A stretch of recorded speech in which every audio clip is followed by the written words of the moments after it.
नमस्कार दोस्तों। तो हम अर्थव्यवस्था के विगत वर्षों के प्रश्नों का अवलोकन कर रहे थे। इस कड़ी में 2012 से लेकर 2015 तक सभी प्रश्नों का अवलोकन हमने कर लिया है। और चूंकि 2015 में री एग्ज़ाम हुए थे, तो इस वीडियो में हम 2015 का री एग्ज़ाम के सभी प्रश्न और फिर 2016 के जो अर्थव्यवस्था के प्रश्न हैं, इन दोनों का इसमें अवलोकन करेंगे। पहला प्रश्न है, निम्न में से किसने मार्च 2015 में जीएसटी पर अधिकार प्राप्त राज्य के वित्त मंत्रियों के समिति के अध्यक्ष के रूप में कार्यभार संभाला? तो पहली बात तो ये आउटडेटेड क्वेश्चन है, तो ये तो अब कभी पूछेगा नहीं। वैसे इसका आंसर के.एम. मनी है। के.एम. मनी उस समय मतलब जीएसटी जब लागू होने से पहले जो समिति बनी थी, उस समय वहाँ के वित्त मंत्री थे केरल के। तो ये तो अब कभी पूछेगा नहीं, लेकिन जीएसटी से संबंधित कुछ कुछ बातों का भी हम देख लेते हैं। जैसे क्या, पहला ये कि 101वां संविधान संशोधन, 101वें संविधान संशोधन के तहत जीएसटी को लाया गया है। दूसरा ये कि ये लागू कब से हुआ, तो जुलाई 2017 से इसे लागू किया गया है जीएसटी को। और तीसरी बात ये कि विश्व में सबसे पहले कब लागू हुई थी और कहाँ, तो फ्रांस में सबसे पहले लागू हुई थी और 1954 में लागू हुई थी। ये 1954 का वही वर्ष है जब से भारत में पद्म पुरस्कारों और जो विभिन्न पुरस्कार होते हैं भारत के स्तर पर, वो शुरुआत हुआ था। तो फ्रांस में 1954 में सबसे पहली बार जीएसटी। नेक्स्ट पॉइंट ये है कि अल्कोहल के साथ साथ 5 जो अन्य पेट्रो उत्पाद हैं, पेट्रोलियम उत्पाद, उसको जीएसटी से छूट दी गई है, मतलब उसे जीएसटी में शामिल नहीं किया गया है। और नेक्स्ट पॉइंट है क्या, अच्छा वो जो कौन कौन से 5 पॉइंट है वो भी मैं बता देता हूँ। मतलब 5 पेट्रोलियम उत्पाद कौन कौन से, जैसे कच्चा तेल, ये जीएसटी में नहीं है। मोटर स्पिरिट, हाई स्पीड जो डीजल है, ये भी नहीं है उसमें, मतलब जीएसटी में नहीं है। नेचुरल गैस और एविएशन फ्यूल जो हैं, वो ये 5 चीज़ नहीं है जीएसटी में अभी तक। जीएसटी की दरें कुल मिलाकर के कितनी है, तो 5%, 12%, 18%, 28%। तो आपको तो दिख रहा है कि 4 ही दर है, लेकिन क्वेश्चन अगर आ गया कि कितने दर हैं तो 4 लगाएंगे तो गलत हो जाएगा। क्यों? क्योंकि 5 दर है, क्योंकि 0% भी एक दर ही है जिस पे नहीं लगता है, तो उसको 0% दर, जीएसटी 0% ऐसे कहा गया है। तो 5%, 12%, 18%, 28%, ये तो 4 है ही, और एक 0%, तो 5 दर है कुल मिलाकर के। तो जीएसटी से बाहर जो है वो अल्कोहल और 5 पेट्रोलियम उत्पाद। तो ये कुल मिलाकर के पॉइंट थे जो आने वाले समय में अगर जीएसटी क्वेश्चन बनता है तो महत्वपूर्ण होगा। अच्छा, गण पूर्ति एक होता है, इसमें भी गण पूर्ति, जैसे 50% जीएसटी काउंसिल की जो बैठक होती है, तो कोई भी निर्णय होगा तो 50% सदस्य होने चाहिए, मतलब जितने लोग होते हैं 50% होने चाहिए उसके। निर्णय जो भी होगा कम से कम 75% अगर एक पक्ष में कोई विषय पर हो तभी निर्णय हो सकता है। राज्यों को मतलब वोट का जो अधिकार है 2/3 है और केंद्र सरकार को 1/3 है वोट का अधिकार। तो ये सारी बातें हैं।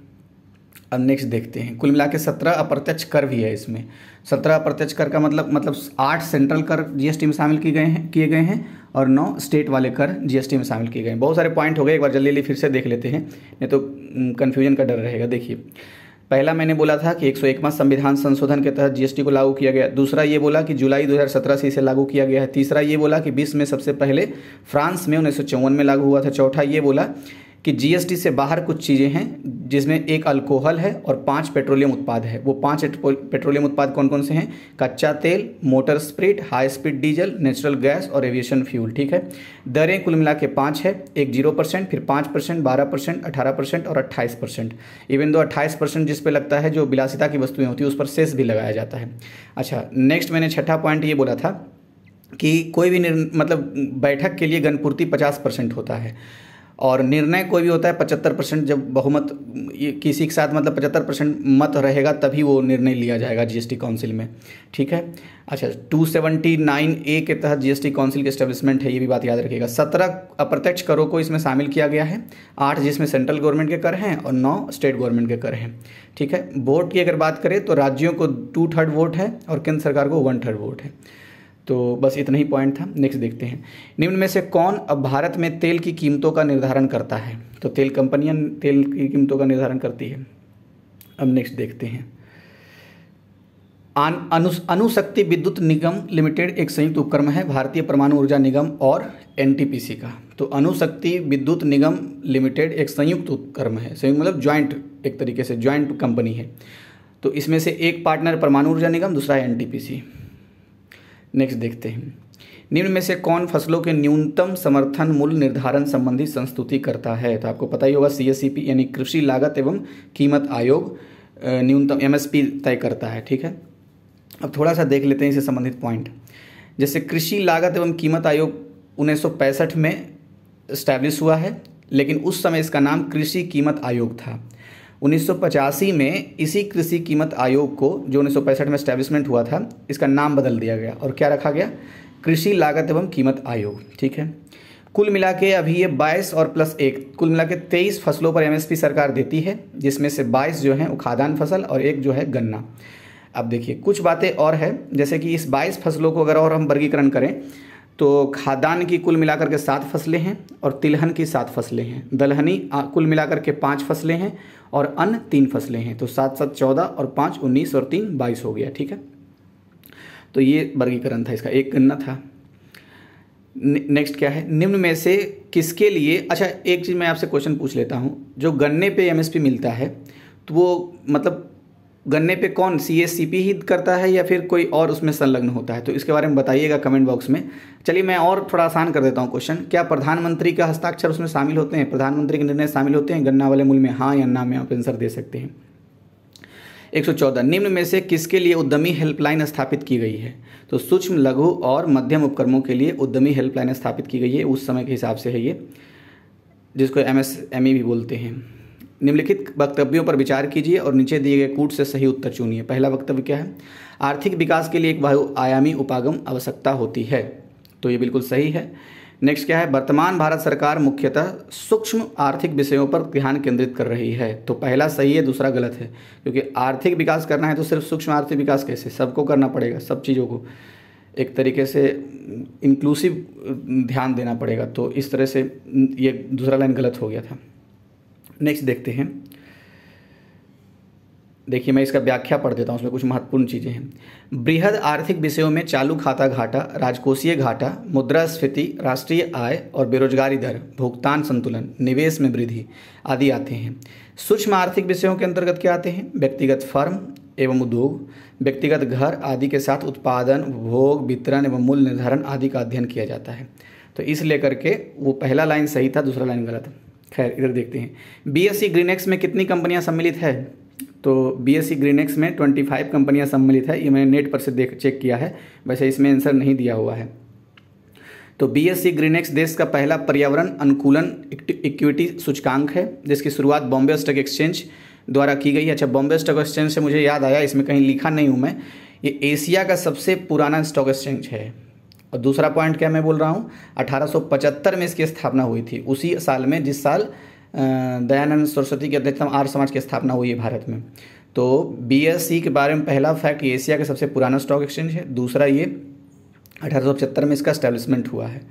अब नेक्स्ट देखते हैं, बीएसई ने जी ट्रेड यानी कि G trade carbon X rating services private limited तथा IIM अहमदाबाद के सहयोग से इस सूचकांक को तैयार किया गया है। इस सूचकांक में 25 कंपनियां हैं। कौन से सूचकांक को तैयार किया गया है, यही जिससे क्वेश्चन पूछा, बीएसई ग्रीनएक्स। नेक्स्ट, निम्न राज्यों में से किसमें 4000 मेगावाट क्षमता का सौर ऊर्जा संयंत्र स्थापित करने की योजना है, तो राजस्थान में योजना है, उस समय का करंट अफेयर है ये। अच्छा, ये भले क्वेश्चन काम ना आए, लेकिन इसके साथ मैंने कुछ पॉइंट कलेक्ट किए हैं, जरूर काम आएगा। क्या, राजस्थान कुछ चीज़ों में ना फर्स्ट है, पता है किन चीज़ों में, रेपसीड हो गया, ये सरसों उत्पादन हो गया, यानी कुल तिलहन, अगर कुल तिलहन की बात करें तो राजस्थान में सबसे ज़्यादा तिलहन उत्पादन होता है। चना उत्पादन की बात करें तो सबसे ज़्यादा चना उत्पादन होता है। कुल दालों के मामले में राजस्थान शीर्ष पर है और कुल मोटे अनाज के मामले में भी राजस्थान शीर्ष पर है। फिर से बोलता हूँ, कुल मोटे अनाज के मामले में, कुल दालों के मामले में, चना उत्पादन के मामले में, कुल तिलहन के मामले में या रेपसीड और सरसों के मामले में शीर्ष स्थान पर है राजस्थान। ये करंट से अपडेटेड है। नेक्स्ट, 1944 में गांधीवादी योजना को प्रतिपादित किया था, तो श्रीमन नारायण अग्रवाल ने प्रतिपादित किया था। विकल्प डी इसका सही आंसर है और ये एवरग्रीन क्वेश्चन है, कभी भी पूछा जा सकता है, तो ये महत्वपूर्ण है। अच्छा, थोड़ा सा मैं बता देता हूँ कि सबसे पहला जो योजना की बात हुई तो 10 वर्ष के कार्यक्रम के लिए विश्वेश्वरैया की पुस्तक एक थी, प्लान्ड इकोनॉमी फॉर इंडिया, तो उन्हीं में ये सबसे पहले 1934 में आया था कि भारत में प्लान बनाना चाहिए और इन्होंने कहा था कि 10 वर्ष का प्लान होना चाहिए भारत के विकास के लिए। दूसरा फिर क्या है, दूसरा एक है JLN यानी जवाहरलाल नेहरू की अध्यक्षता में राष्ट्रीय नियोजन समिति का गठन हुआ 1938 में, तो ये पॉइंट भी आता है। फिर 1944 में 2 चीज़ें हुई, एक तो ये हुआ कि 8 उद्योगपति जो थे बॉम्बे के, तो बॉम्बे प्लान के नाम से भारत के लिए विकास की योजनाएं बननी शुरू हुई। उस समय एक प्रयास था, दरअसल ये आज़ादी के पहले की भी बात है। उनका कहना था कि 15 साल का प्लान बनना चाहिए। जबकि यहाँ पर अगर कंपैरेटिव स्टडी करें हम, तो जो सबसे पहला विश्वेश्वरैया की पुस्तक प्लान इकोनॉमी फॉर इंडिया में बात कही गई थी प्लान के लिए 1934 में, वो 10 वर्ष का था। और 1944 में जो आया बॉम्बे प्लान, उसमें 15 वर्ष की बात कही गई थी।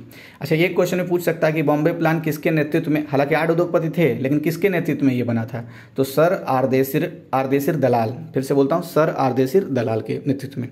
1944 में ही श्रीमन नारायण अग्रवाल ने गांधीवादी योजना का प्रतिपादन किया, मतलब गांधी जी के विचारधारा के हिसाब से अर्थव्यवस्था होनी चाहिए, ऐसा। देखिए इसमें लिखा हुआ, अच्छा पहले थोड़ा सा और क्रम देख लेते हैं। फिर 1945 में फिर कुछ हुआ। 1945 में श्री M.N. रॉय के नेतृत्व में पीपल्स प्लान आया भारत में। 1950 में फिर से जयप्रकाश नारायण के नेतृत्व में सर्वोदय योजना प्रकाशित हुई। और 1947 के बाद, यानी आज़ादी के बाद, जवाहरलाल नेहरू की अध्यक्षता में आर्थिक नियोजन समिति का गठन होता है। और उसके बाद फिर 15 मार्च 1950 को योजना आयोग का गठन हो जाता है, जो फिर 12 पंचवर्षीय योजनाएं कुल बनाती है 2017 तक। और फिर अभी से अगर इसको अपडेट कर दूं तो 15 अगस्त को तो पहले योजना आयोग को मोदी जी ने समाप्त कर दिया 2014 में, और 1 जनवरी 2015 को नीति आयोग की एस्टेब्लिशमेंट हो गई, जो 3 तरह के अब प्लान बना रहे हैं भारत में, 3 साल का, 7 साल का और 15 साल का। 3 साल का जो प्लान बनता है उसको एक्शन एजेंडा कहते हैं, और जो 7 साल का बनता है उसको स्ट्रेटेजी कहते हैं, और जो 15 साल का बनता है उसको विजन कहते हैं। तो अभी तक जो भारत में जितने भी प्लान से संबंधित इतिहास है वो सब मैंने आपको बता दिया है। समझ में नहीं आया तो फिर से रिपीट कर लीजिए वीडियो, थोड़ा सा बैक जा करके 10-20 सेकेंड। अब नेक्स्ट देखिए, निम्नलिखित में से किसने वर्चुअल क्लस्टर्स वेब पोर्टल प्रारंभ किया है? तो सूक्ष्म लघु और मध्यम उपक्रम मंत्रालय ने किया है, तो ये उस समय का करेंट अफेयर है। अब नेक्स्ट देखते हैं। सुमेलित करना है, सूची 1 को 2 से सुमेलित करना है। तो WTO सामान्यतः व्यापार में मात्रात्मक प्रतिबंधों के उपयोग में निषिद्ध करता है, तो इसलिए 1 का 2 हो जाएगा। अच्छा, इस क्वेश्चन में आपको पता ही है कि 1-2 अगर ही मिल जाता है एलिमिनेट होकर के तो फिर आगे नहीं देखेंगे, लेकिन यहाँ पर अभी देख लेते हैं। IMF का काम क्या है? भुगतान संतुलन में अगर असंतुलन होता है तो उसको ठीक करने के लिए वित्त प्रदान देता है, तो इसलिए B का 1 हो जाएगा। सार्क क्या है?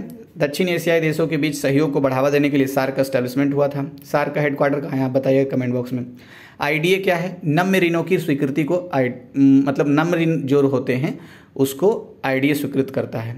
अब देखिए इसका आंसर तो C है। थोड़ा सा व्याख्या देख लेते हैं, इसमें कुछ पॉइंट हैं। जैसे WTO रिपीट भी हो जाएगा। WTO का हेडक्वार्टर कहाँ है? जेनेवा में, स्विट्जरलैंड में। स्थापना 1995 में हुआ था, 1 जनवरी 1995 को, ठीक है। अच्छा, इसको अगर कंपेयर करें तो योजना आयोग का जैसे 1 जनवरी 2015 को हुआ है, ये 95 को ही हो गया है। तो 15 साल 20 साल मतलब कुल मिला के 20 साल पहले WTO का स्थापना हो गया। काम क्या है इसका? सामान्यतः व्यापार में मात्रात्मक प्रतिबंधों के उपयोग को निषिद्ध करता है, ठीक है। IMF की स्थापना 1945 में हुई है और इसका हेडक्वार्टर वाशिंगटन DC है। और ये इसका काम ये है कि भुगतान संतुलन में अगर असंतुलन होता है तो उसको ठीक करने के लिए वित्त प्रदान करता है, ठीक है। सार्क का हेडक्वार्टर ढाका है, बांग्लादेश की राजधानी ढाका। इसकी स्थापना 1985 में हुई है, 8 दिसंबर 1985 को। इसका काम क्या है? दक्षिण एशियाई देशों के बीच सहयोग को बढ़ावा देना। और IDA की स्थापना कब हुई है? तो 1960 में हुई है, 24 सितंबर 1960। और हेडक्वार्टर इसका कहा है? वाशिंगटन DC है इसका काम है नम्य ऋणों की स्वीकृति करना, ठीक है। तो रिपीट भी हो गया, रिवीजन भी हो गया। अब देखिए इधर नेक्स्ट क्वेश्चन है, निम्न में से किस आर्थिक सर्वेक्षण में पहली बार धारणीय विकास और जलवायु परिवर्तन का नवीन अध्याय जोड़ा गया था? तो 2011 से 12 में आर्थिक सर्वेक्षण में यानी इकोनॉमिक सर्वे में धारणीय विकास और जलवायु परिवर्तन जैसे नए अध्याय को जोड़ा गया। अब ये 2015 का समाप्त हो गया, 2016 का देखते हैं। पहला क्वेश्चन है, इंटीग्रेटेड लो कॉस्ट सैनिटेशन योजना के संबंध में निम्न कथनों पर विचार कीजिए। तो पहला कथन है, यह व्यवस्था साझेदारी के आधार पर वित्त पोषित है, सही है। केंद्रीय राज्य योगदान 75% है, ये भी सही है। जबकि ये तीसरा कथन गलत है और ये करेंट अफेयर से है, तो इसके बारे में ज़्यादा समय नहीं देंगे। अब देखिए 105, निम्नलिखित में से कौन सी योजना शहरी अधोसंरचना के विकास के लिए घोषित की गई नई योजना नहीं है? तो स्वच्छ भारत मिशन तो नया योजना है, heritage city development and augmentation योजना भी नया है, स्मार्ट सिटी भी नया है, ये मोदी जी के आने के बाद सब योजनाएं बनी हैं। लेकिन डिजिटल भारत योजना ये नया नहीं है, तो इसलिए विकल्प D इसका सही आंसर हो जाएगा। अब देखिए, चलिए व्याख्या पढ़ दूँ, थोड़ा सा पढ़ देता हूँ। स्वच्छ Bharat mission, heritage city development and augmentation योजना यानी हृदय जिसको कहते हैं, हृदय योजना इसको शॉर्टकट में कहते हैं। स्मार्ट सिटी योजना शहरी अधोसंरचना विकास के लिए नई योजनाएं हैं। ये पता है वहाँ पर भी काम आएगा मेंस में, अगर शहरी विकास पर कुछ आप लिखेंगे तो वहाँ पर सरकार की क्या है मतलब क्या क्या की है उस पर ये बात लिखा जा सकता है कि हृदय परियोजना, स्वच्छ भारत मिशन, स्मार्ट सिटी योजना। अच्छा, एक क्वेश्चन ये भी आया था कहीं शायद टेस्ट में, पता नहीं कहाँ देखा हूँ, कि उत्तर प्रदेश में स्मार्ट सिटी शहरों की संख्या कितनी है सिलेक्टेड, तो बताइए कितनी है? 10 है। कौन कौन है जरूर रिवीजन कर लीजिएगा। जबकि डिजिटल भारत योजना सूचना प्रौद्योगिकी के उपयोग के माध्यम से सार्वजनिक सेवाओं के पूरे परितंत्र को बदलने के लिए और भारत को ज्ञान अर्थव्यवस्था में बदलने की दृष्टि से भारत सरकार का कार्यान्वित एक कार्यक्रम है। मतलब ये शहरी विकास अधोसंरचना संबंधित था ही नहीं डिजिटल भारत योजना, इसीलिए एलिमिनेट हो गया ये। अब देखिए नेक्स्ट क्वेश्चन है 14वें वित्त आयोग का अध्यक्ष निम्नलिखित में से कौन है? तो आपको भी पता है 14वां वित्त आयोग का अब कहाँ पूछेगा, अगर पूछना भी होगा उसको तो मिलान करने में पूछेगा कि 13वें के कौन, एक साइड अध्यक्ष दे देगा, एक साइड 12वां 13वां 14वां 15वां ऐसे दे देगा, उसको मिलाना होगा। लेकिन फिर भी देख लेते हैं, YV रेड्डी जो थे वो 14वें वित्त आयोग के अध्यक्ष थे। अभी फिलहाल 15वां वित्त आयोग का काम हो चुका है। 15वें वित्त आयोग के अध्यक्ष कौन है? NK सिंह। इनके फुल फॉर्म जरूर ध्यान रखिएगा, N का मतलब यहाँ पर नंद किशोर है, ठीक है, तो यहाँ पर फंसा सकता है। अच्छा, सबसे पहला जो वित्त आयोग बना था उसके अध्यक्ष कौन थे, ये महत्वपूर्ण हो जाता है क्योंकि पहला, तो इसलिए KC नियोगी जो हैं वो पहले वित्त आयोग के अध्यक्ष थे, पहली बात। दूसरा K संथानम थे, यानी पहला KC नियोगी, दूसरे K संथानम थे, और अभी 15वां जो चल रहा है वो NK सिंह हैं। अब मतलब उन्होंने तो सिफारिश दे ही दिया, और 14वां जो था YV रेड्डी थे, ठीक है। अब देखिए नेक्स्ट क्वेश्चन, निम्नलिखित में से किस वर्ष में राष्ट्रीय भूमि अभिलेख आधुनिकीकरण कार्यक्रम प्रारंभ किया गया था? तो 2008 में प्रारंभ किया गया था, और अभी इसी का जो नया वर्जन है ना, वो स्वामित्व योजना लागू की है सरकार ने, वो रिकॉर्ड रखने के लिए। अच्छा, ये वित्त आयोग से मुझे एक क्वेश्चन पूछना था। अभी जो वित्त आयोग लागू हुआ है तो वो पता है 21 से 26 के लिए लागू हुआ है, होना था 20 से 25, लेकिन अभी कोरोना के कारण 21 से 26 के लिए लागू हुआ है। मैं आपको सिर्फ एक चीज़ बताता हूँ, एक क्वेश्चन पूछूंगा कि राज्यों को 41% हिस्सा दिया गया है। अब पिछली बार जो था वो 42% था, तो 1% कम क्यों किया गया है? आप मुझे कमेंट बॉक्स में बताइए तो, क्यों 1% कम किया गया? एक नेक्स्ट क्वेश्चन है, भारत में वर्ष 2009 से 10 में प्रारंभ की गई inclusive education for the disabled and secondary stage योजना किसके अंतर्गत प्रदान की जाती है? तो राष्ट्रीय माध्यमिक शिक्षा अभियान के अंतर्गत प्रदान की जाती है। विकल्प सी इसका सही आंसर हो गया। अब देखिए थोड़ा सा जो पिछले वीडियो में हमने डिस्कस किया है देखते हैं। जैसे साक्षर योजना एक बार पूछा था कब शुरू की गई, मिलान करने में, तो साक्षर योजना 2009 की है, सर्व शिक्षा अभियान 2001 की है। अच्छा, एक ऑपरेशन ब्लैक बोर्ड आया था 1987 की, और एक 88 में भी कुछ था, पता नहीं, याद नहीं आ रहा है। अब देखिए इसमें व्याख्या, ये चलिए पढ़ लेते हैं व्याख्या क्या है। माध्यमिक स्तर पर निःशक्त जन समावेशी शिक्षा योजना वर्ष 2009 में 9-10 में प्रारंभ की गई थी। तो अगर ऐसे पूछता है कि निःशक्त जन समावेशी योजना कब प्रारंभ की गई माध्यमिक स्तर पर, तो 9-10 में प्रारंभ की गई। इसमें क्या होता है, कक्षा 9 से लेकर के 12 में पढ़ने वाले निःशक्त बच्चों की समावेशी के लिए सहायता प्रदान की जाती है, मतलब समावेशी विकास के लिए सहायता प्रदान की जाती है, ये होना चाहिए। 2013 से राष्ट्रीय माध्यमिक शिक्षा संस्था, इसको रमसा भी बोलते हैं शॉर्टकट में, के अंतर्गत सम्मिलित कर ली गई है। नेक्स्ट क्वेश्चन है, निम्नलिखित में से कौन सा एक वित्तीय समावेशन का उद्देश्य नहीं है? तो गरीब आबादी के लिए वित्तीय सेवाओं का विस्तार करना, ये तो है वित्तीय समावेशन का उद्देश्य। कमजोर वर्ग की संभावित समृद्धि के द्वार खोलना, ये भी है उद्देश्य। ग्रामीण क्षेत्रों में वित्तीय सेवाओं का प्रसार करना, ये भी उद्देश्य है। जबकि बैंकिंग अधोसंरचना को सिकोड़ना, मतलब उसको छोटा करना, ये कभी भी वित्तीय समावेशन का उद्देश्य नहीं होता है। बैंकिंग संरचना को जब हम कम कर देंगे तो वित्तीय समावेशन कैसे कर पाएंगे, इसको तो और विस्तार देना होगा, तो इसलिए सी नंबर गलत हो गया। अब नेक्स्ट देखते हैं, जनसंख्या के निम्नलिखित में से किस अंग को समावेशी विकास के कार्यक्रम में सम्मिलित नहीं किया जाता है? तो सीमांत कृषक को सम्मिलित किया जाता है किस चीज़ में? समावेशी विकास के लिए कार्यक्रम में। भूमिहीन कृषकों को भी सम्मिलित किया जाता है। अनुसूचित जाति अनुसूचित जनजाति को भी सम्मिलित किया जाता है। जबकि अर्ध शहरी क्षेत्रों में रहने वाले व्यक्ति को सम्मिलित नहीं किया जाता है किस चीज़ में? समावेशी विकास के कार्यक्रम में। तो विकल्प डी इसका सही आंसर हो गया। नेक्स्ट क्वेश्चन है, घाटे की वित्तीय व्यवस्था का अर्थव्यवस्था पर क्या प्रभाव पड़ता है? तो मुद्रा आपूर्ति में बढ़ोतरी होती है, ये इसका प्रभाव पड़ता है। अब देखिए थोड़ा व्याख्या पढ़ लेते हैं। घाटे की वित्तीय व्यवस्था का अर्थव्यवस्था पर पड़ने वाले प्रभाव, पहला मुद्रास्फीति बढ़ जाती है, दूसरा मुद्रा की क्रय शक्ति कम होती है। देखिए होता क्या है ना, अगर घाटा होता है सरकार को तो आपने पढ़ाई होगा, मैं तो सिर्फ पुनः स्मरण करा रहा हूँ कि सरकार क्या करती है, घाटा हो जाने से पैसा लेगी, वो वित्त की व्यवस्था करेगी, या तो नोट छपवा के या कर्ज लेकर के किसी तरह से करेगी, आरबीआई से लेगी, चाहे कोई भी जो भी व्यवस्था है उसके पास। तो क्या होगा, मार्केट में पैसा बढ़ेगा, इससे क्या होगा, मुद्रास्फीति बढ़ जाएगी। मुद्रास्फीति जैसे ही आए ना तो दिमाग में एक लाइन रखिए कि महंगाई बढ़ जाएगी। तो पैसा आएगा, महंगाई बढ़ेगी। क्यों? क्योंकि डिमांड बढ़ेगा। दूसरा, मुद्रा की क्रय शक्ति कम हो जाएगी। जब मुद्रा ज़्यादा हो जाएगा तो उसकी क्रय शक्ति कम हो जाएगी। फिर क्या है, महंगाई बढ़ जाएगी, क्योंकि डिमांड ज़्यादा हो जाएगा, मुद्रा आएगा तो उत्पादन तो वही है, डिमांड ज़्यादा होगा तो मांग का सीधा नियम जो है, रेट बढ़ेगा। उत्पादन की तुलना में अधिक मुद्रा कालाबाजारी जमाखोरी को भी बढ़ावा देगी। तो ये भी बात सही है। घाटे की वित्तीय व्यवस्था वित्तीय कोष जुटाने का एक स्रोत है, इसे हीनार्थ प्रबंधन भी कहा जाता है, तो याद रखना है। अच्छा, हीनार्थ प्रबंधन के कारण जो मुद्रास्फीति होगी यानी महंगाई बढ़ेगी, उसको क्या बोलते हैं? उसको बोलते हैं हीनार्थ प्रबंधन प्रेरित मुद्रास्फीति। नेक्स्ट क्वेश्चन, निम्नलिखित में से कौन सा आयु समूह सर्व शिक्षा अभियान में भर्ती होने के लिए पात्र है? तो आप 6 से 14 वर्ष तक के जो बच्चे हैं वही पात्र होते हैं। सर्व शिक्षा अभियान कब शुरू किया गया था? 2001 में। साक्षर अभियान 2009 में। ऑपरेशन ब्लैक बोर्ड 1987 में। तो ये रिवीजन हो गया एक तरीके से। नेक्स्ट क्वेश्चन है, निम्नलिखित में से किस वर्ष में स्वावलंबन योजना प्रारंभ की गई? तो 2010 में। देखिए पूछता है ना ईयर, तो योजना का ईयर पूछ लेता है। स्वावलंबन योजना प्रारंभ की गई 2010 में। तो जब आप करंट अफेयर पढ़ेंगे ना, तो जो भी योजनाएं हैं तो उसका मतलब जो भी करंट अफेयर में रहेगा उसका ईयर पर जरूर फोकस कीजिएगा। सिर्फ ऐसे ही गौर कर लेना कि कौन से ईयर का है। नेक्स्ट क्वेश्चन है, 2005 से 6 में प्रारंभ की गई भारत निर्माण योजना का अंग निम्नलिखित में से कौन नहीं है?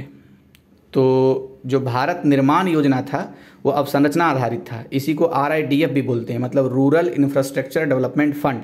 ये नाबार्ड के मतलब सौजन्य से चला था। 1995 से 96 में शुरू हुआ था ये। तो अवसंरचना में क्या आएगा? आवास आएगा, पेयजल आएगा, ग्रामीण सड़क आएगी, स्वच्छता तो आएगा नहीं। तो इसलिए विकल्प 20 का सही आंसर हो गया। देखिए वही चीज़ यहाँ लिखा हुआ है, ग्रामीण क्षेत्रों में अवसंरचना और मूलभूत सुविधाओं के निर्माण के लिए वर्ष 2005-06 में प्रारंभ किए गए भारत निर्माण कार्यक्रम के निम्न 6 घटक हैं: ग्रामीण आवास, सिंचाई, पेयजल, ग्रामीण सड़कें, विद्युतीकरण और ग्रामीण दूरसंचार कनेक्टिविटी। नेक्स्ट देखते हैं, निम्नलिखित मतलब अच्छा 6 है, ये भी बात याद रखना है, 6 स्तंभ हैं इसके। तो ग्रामीण विकास पर अगर आता है मेंस उसमें भी, तो उसमें भी काम आएगा ये पॉइंट। निम्नलिखित घटनाओं पर ध्यान दें तथा इन्हें कालानुक्रम में व्यवस्थित करें। तो गरीबी हटाओ कब हुआ था? तो भारत की प्रथम महिला प्रधानमंत्री इंदिरा गांधी ने ये नारा दिया था, गरीबी हटाओ। लोग इसको मजाक उड़ा करके बोलते थे गरीबों को ही हटाओ। तो ये गरीबी हटाओ है। 1971 में इन्होंने नारा दिया था इंदिरा गांधी ने। बैंकों का राष्ट्रीयकरण तो पता ही होगा, 2 बार राष्ट्रीयकरण हुआ है। एक 19 जुलाई 1969 को, यानी 1969 को। तो ये 1969 को मान लेते हैं। हरित क्रांति का प्रारंभ 1966-67 में हुआ है। तो ये इस हिसाब से आपका आंसर कौन सा हो जाएगा? इस हिसाब से आंसर हो जाएगा 1966। पहले तो हो जाएगा ये क्या बोलते हैं 3 नंबर, फिर 2 नंबर, फिर 1 नंबर। ठीक है। हरित क्रांति की जब बात आई तो 2 व्यक्ति का नाम याद आना चाहिए, नॉर्मन बोरलॉग और MS स्वामीनाथन। MS स्वामीनाथन को हरित क्रांति के पिता भारत में कहा जाता है, नॉर्मन बोरलॉग को विश्व में हरित क्रांति का पिता कहा जाता है। ठीक है। बैंकों का राष्ट्रीयकरण एक तो 19 जुलाई 1969 को हुआ ही है, 1980 में भी हुआ है। 1969 को 14 बैंकों का हुआ था और 6 बैंक और 1980 में इसके राष्ट्रीयकरण हुए थे। चलिए मैं एक क्वेश्चन पूछ लेता हूं आपसे, फिलहाल अभी सार्वजनिक बैंकों की संख्या कितनी है आप बताइएगा। चलिए ऑप्शन देता हूं, 11, 12, 13, इसी में से कोई है एक। नेक्स्ट देखते हैं, इसमें कुछ इंपॉर्टेंट तो नहीं है? नहीं है। ई बीज संबंधित है तो सरकारी सेवाओं की पहुंच हेतु एकल द्वार यानी एकल प्लेटफॉर्म होता है, सिंगल विंडो सिस्टम जिसको बोलते हैं ना, वही है ये ई बीज संबंधित है। तो उस समय का शायद करंट अफेयर होगा। अब देखते हैं, भारतीय आयकर अधिनियम की धारा 88 में उपलब्ध आयकर छूट को समाप्त करने की सिफारिश निम्नलिखित में से किसने दी थी? तो केलकर समिति ने सिफारिश दी थी। अच्छा, केलकर समिति पता है ये बहुत सारी चीज़ें बंद करने की सिफारिशें बहुत ज़्यादा दी। जैसे एक मैंने पढ़ा था 1987 में RRB को बोला कि बंद कर दो सब, मतलब रीजनल रूरल बैंक जो होता है ना, उस तरीके से बोला कि इसको बंद कर दो। तो इन्होंने केलकर समिति ने ही सिफारिश दी थी। और अब देखिए ये 88 के तहत जो आयकर छूट मिलता है तो उसको भी बोला समाप्त कर दो। पता नहीं कुछ देश के सामने वित्तीय समस्या को समाधान की बात होगी, इसलिए केलकर समिति ने ऐसा बोला होगा, और क्या। नेक्स्ट है, प्रधानमंत्री आवास योजना की समयावधि है तो 15 से 22 है समयावधि इसकी। 15 में शुरू हुआ था और 22 में इसका समाप्ति होने की उम्मीद है, जैसा कि मोदी जी कहते हैं। अब देखिए राष्ट्रीय 2022 तक किसानों की आमदनी दुगनी करने का भी सरकार का प्लान है। राष्ट्रीय खाद्य सुरक्षा मिशन का उद्देश्य निम्नलिखित में से कौन नहीं है? तो उच्च उत्पादक किस्म के बीजों का वितरण, ये तो होगा ही, तभी तो खाद्य सुरक्षा होगी। सुधारीकृत उत्पादन तकनीक का निर्देशन, तो ये तकनीक तो अच्छी होनी चाहिए, तो ये भी है। डी नंबर में लिखा हुआ है फसलों की नई विकसित किस्मों का प्रचार प्रसार करना, ये भी सही है, क्योंकि ऐसा होने से राष्ट्रीय खाद्य सुरक्षा मिशन को बल मिलेगा। साख सुविधाओं को सुदृढ़ करना, तो ये नहीं है, इसका विकल्प सी इसका सही आंसर हो गया। मतलब उपलब्ध जो विकल्प है उसके हिसाब से आंसर सी हुआ है। तो इस वीडियो में इतना ही रहने देते हैं, 2016 तक सारा हो गया है। अच्छा एक बात कहूँ, अरे वीडियो थोड़ा शेयर कर दीजिए तो सब्सक्राइबर बढ़ेंगे, मुझे मोटिवेशन मिलेगा, ठीक है। बाकी तो मैं आपका समय जाया नहीं करता हूँ। Thank you.